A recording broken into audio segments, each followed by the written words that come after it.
Yan, ito yung barangay road. Ito yung property. Yan, ang frontage naman ito mga ka-farmlands nasa 10 meters lang. So maliit lang siya pero kasya yung sasakyan nyo. Tapos cemented road, ayan o. Of course may linya dito ng kuryente at linya ng tubig. So ayan yung poste.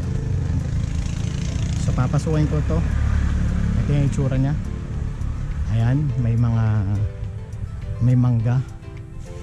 Tapos ito yung itsura ng lupa. Ayan, tingnan nyo lamang po.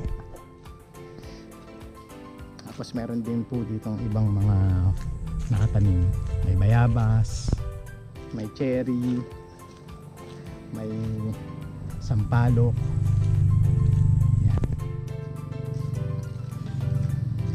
Flat area. Ayan, yung itsura.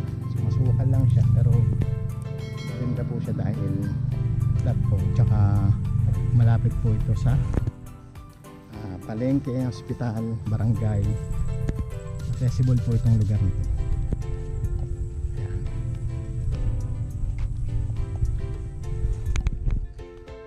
Ang ganito.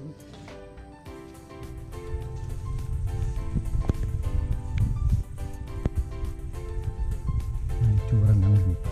So flat. Matatagpuan po ito dito yan sa Tanay, Sampaloc.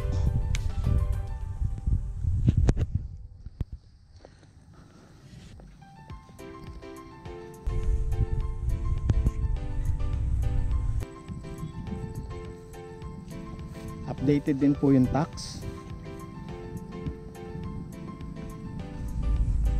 Yan ang itsura.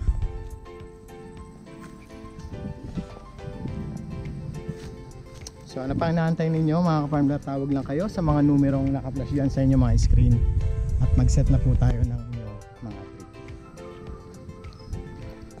Magandang araw po sa inyo. Have a nice day.